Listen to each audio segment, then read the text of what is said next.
level with me. Is this yellow vile? Because I think it is. Why did I put that on? Level with me. It's okay to fail, right? In fact, isn't it better?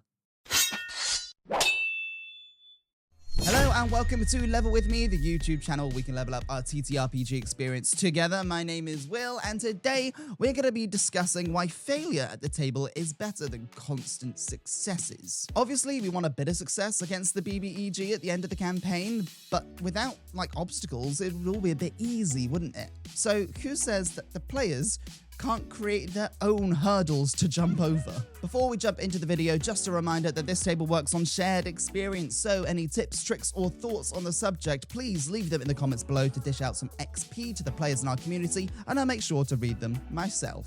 Now into the video. Hearing about the successes and the valiant efforts of the party is great, there is no denying that. So what happens when you do nothing but succeed?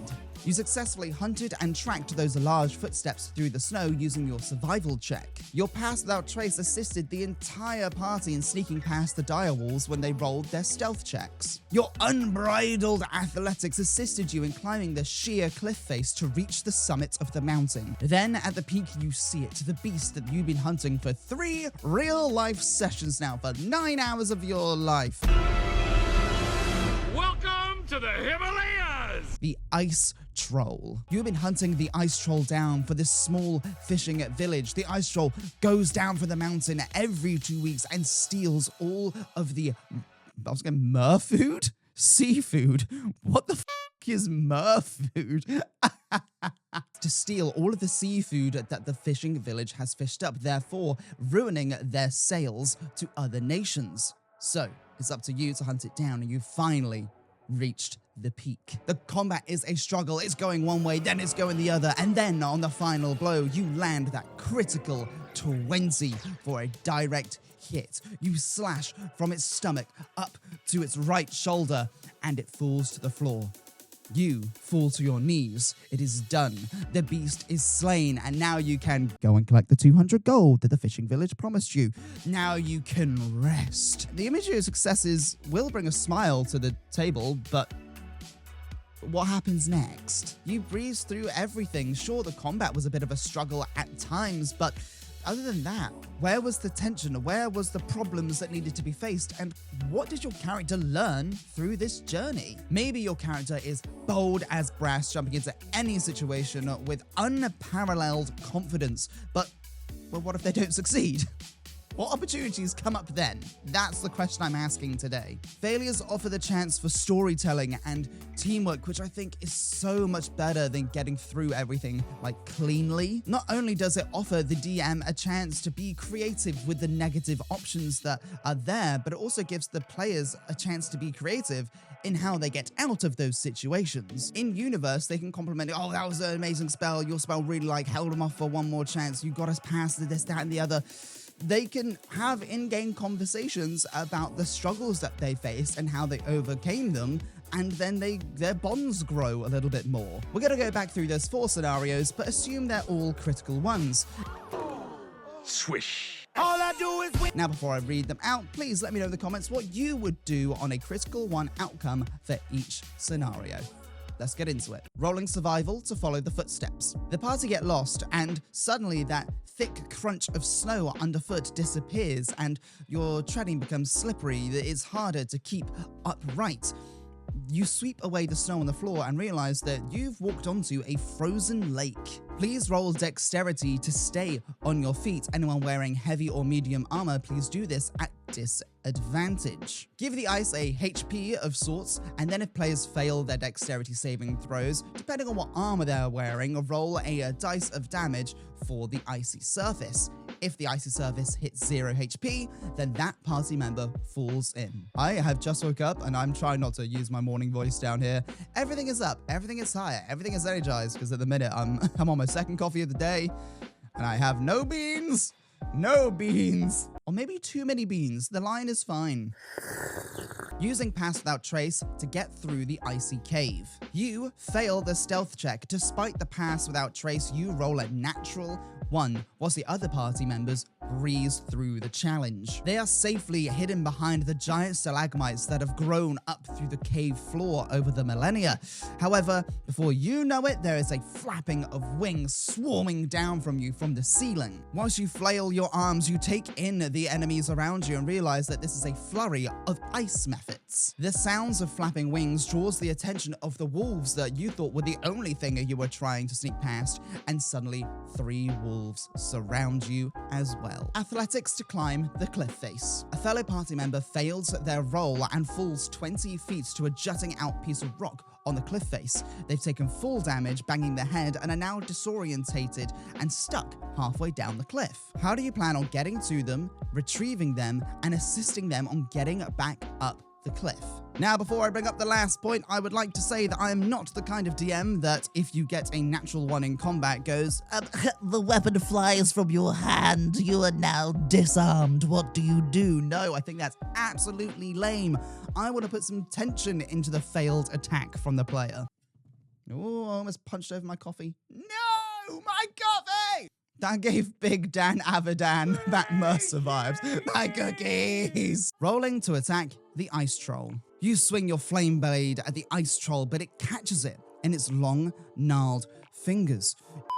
I've got an iPad holder coming, so I can put my iPad like here, so I'm not looking at my computer, because I feel bad every time I look at the computer. I'm like, if the lines were in front of me, it would be great, but they're to the left, and that is so blatantly obvious. I'm literally just getting an iPad holder so I can have a teleprompter for the videos. All the money I earn gets invested back into the channel. I'm not earning money from this.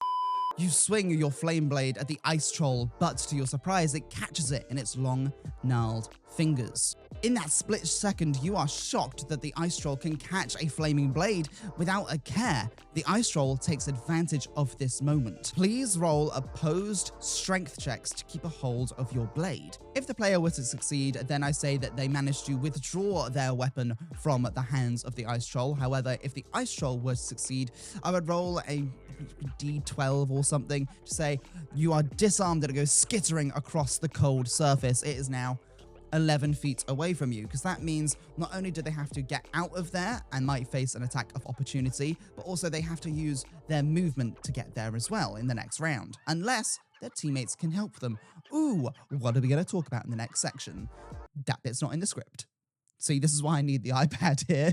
Okay, so immediate thoughts are that failures are a lot more fun to describe as a dungeon master, and also as a player, I think I would enjoy hearing them more, because if I roll a 15 or higher as a player, I kind of just assume that I've succeeded, unless it's something utterly ridiculous, in which case I'd assume the DC is like up here. A natural 20 is only like the best case outcome, so there's limited things that you can do with it, opposed to a natural 1, in which case you as the player have no idea what's going to happen, so you're going to be on the edge of your seat to make sure that the DM doesn't absolutely f you over. The only scenario I truly believe a natural 20 is better in, rather than like a 15 plus, is when you're investigating something, because maybe for the natural 20 you also get to read this person a little bit more, or you spot the shiny thing that's hidden behind the bookcase as you move around the room. That's the only scenario in which a natural 20 is better than a 19. Because let's face it, if you're trying to kick down a rickety wooden door, an 18 is gonna do it. What's a natural 20 gonna get you? You're gonna kick harder. Well done, my guy. With a natural 1, there are so many avenues in which the DM can take you down. Yes, it might just be a spanner in the works for now, but that spanner might turn into an entire plot line if you natural 1 an important role. And that is the reason I believe that most players are more excited to hear the outcome of a natural 1 failure than a natural 20 success. It's all about overcoming those natural 1s together, because as Rocky said, it ain't about how hard you hit.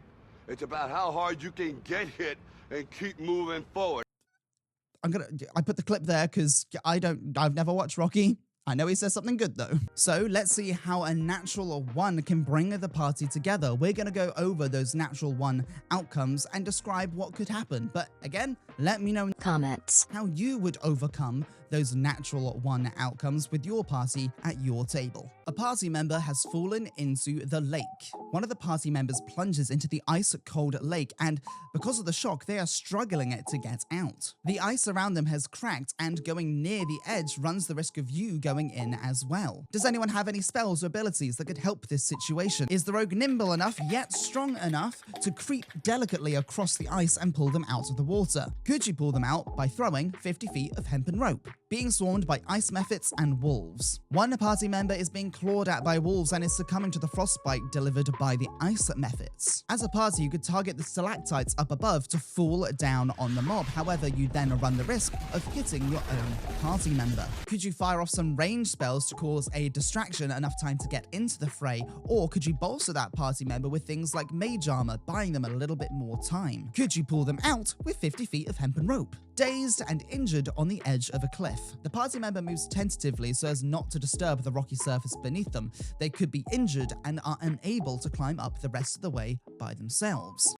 I seem to have fallen down a cliff. I'm still alive, but I'm very badly injured.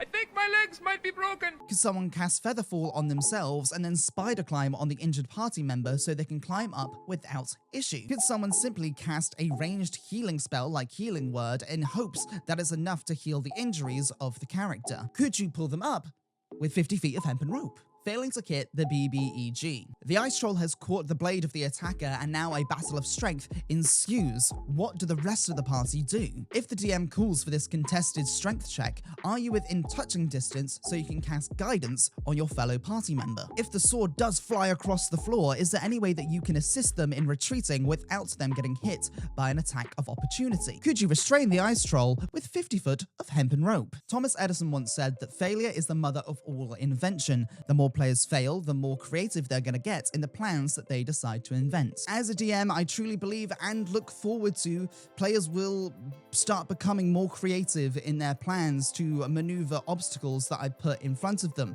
Hell, as a player, I come up with some bad crazy things to try and get us out of situations and just hope that they pay off. There was once where I accidentally guessed the head of security's name at a club, and my DM was like, how did you get that? I genuinely, he has a piece of paper with like NPCs for like the relevant ones for the area, and it's like, yeah, that's his name.